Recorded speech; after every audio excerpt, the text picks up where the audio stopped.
আসসালামু আলাইকুম, welcome back to my new video. 1 litre দুধ, 2 মুঠা চাল আর সামান্য একটু চিনি দিয়ে অনেক মজার পায়েসের রেসিপি শেয়ার করব। এইভাবে যদি পায়েস তৈরি করেন বাসায়, সবাই অনেক বেশি পছন্দ করবে, খেতে এতটাই মজা হয়। দেখতেও অনেক ক্রিমি আর অনেক বেশি রাজকীয় লাগে। তো চলুন রেসিপিটি দেখে নেওয়া যাক। এখানে নিয়েছি চিনি গুঁড়া চাল অথবা পোলার চাল, যে যেটাই বলেন সেটা। আমি এখানে 2 মুঠা চাল নিয়ে নিব। যেহেতু আমি এখানে 1 লিটার দুধ ব্যবহার করব, তার জন্য 2 মুঠা চাল নিয়েছি। এখানে আমার 2 মুঠা চালে 1/4 কাপের একটু বেশি হয়েছে। এখন চালটাকে খুব ভালো করে কচলে ধুয়ে পরিষ্কার করে নিতে হবে।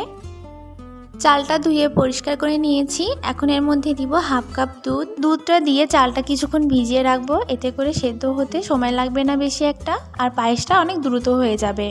এখন কড়াইতে বাকি 1 লিটার দুধের বাকি অংশটা দিয়ে দিব। এখান থেকে 1/2 কাপ দুধ দিয়ে আমি চালটা ভিজিয়েছিলাম। বোতলটা ধুয়ে সামান্য একটু পানি এর মধ্যে দিয়ে দিতে হবে। এখন দেব 3 থেকে 4টা এলাচ, 2টা দারচিনি আর দিব একটা তেজপাতা।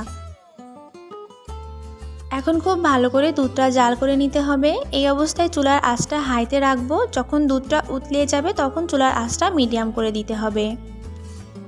দুধটা ফুটতে শুরু করেছে। এখন এই দুধটাকে 4 থেকে 5 মিনিট খুব ভালো করে জাল করে নিব। এখন এর মধ্যে ভিজিয়ে রাখা চালটা সম্পূর্ণ দিয়ে দিতে হবে দুধ সহকারে। এখন কিছুক্ষণ পরপর এই দুধটাকে খুব ভালো করে নাড়াচাড়া দিতে হবে, যাতে নিচে লেগে না যায়। চালটা খুব ভালো মতো সেদ্ধ হওয়া পর্যন্ত রান্না করে নিব। আর কিছুক্ষণ পরপরই ভালো মতো করে নেড়েচেড়ে দিতে হবে, যাতে নিচে লেগে না যায়। দেখতে পাচ্ছেন আস্তে আস্তে দুধের পরিমাণটা অনেকটা কমে আসছে, আর এর চারপাশে যে সরটা হয়েছে সেটা আমি এই প্যাচলার সাহায্যে দুধের মধ্যে দিয়ে দিব। এক পর্যায়ে দেখুন আমাদের পায়েসটা অনেকটা বেশি ঘন হয়ে গেছে, আর এর চারপাশে যে সরটা জমেছে সেগুলো তুলে এর মধ্যে দিয়ে দিতে হবে। এতে করে পায়েসটা খেতে অনেক বেশি মজা লাগবে।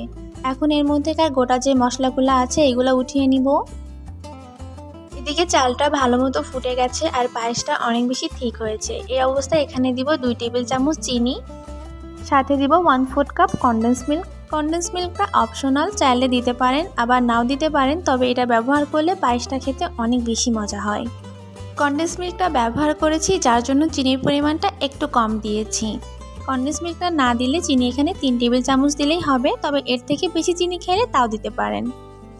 চিনিটা গলে গেলে পায়েসটা একটু পাতলা হয়ে যাবে। এখন 2 থেকে 3 মিনিট এটাকে জাল করে নিব, আর পছন্দ মতো ঘনত্বে এটাকে নামিয়ে নিতে হবে। দেখতেই পাচ্ছেন পায়েসটা কতটা ঠিক হয়েছে। এখন আমি চুলাটা বন্ধ করে দিব। এই অবস্থায় চুলাটা বন্ধ করে দিয়েছি, কারণ ঠান্ডা হয়ে গেলে পায়েসটা আরও বেশি ঘন হয়ে যাবে।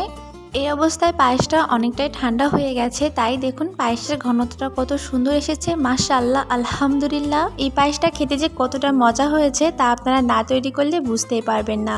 এখন একটু সৌন্দর্য বৃদ্ধির জন্য উপরে কিছু কিশমিশ দিয়ে দিলাম। পায়েসের সাথে কিশমিশটা খেতে অনেক বেশি মজা লাগে, আর পায়েসটা দেখেই বুঝতে পারছেন কতটা পরিমাণ ক্রিমি হয়েছে আর কতটা পরিমাণ লোভনীয় হয়েছে। চাইলে এভাবে একবার বাসায় ট্রাই করে দেখতে পারেন, আশা করি অনেক বেশি ভালো লাগবে। দেখা হবে নতুন আরেকটি ভিডিওতে। আল্লাহ হাফেজ।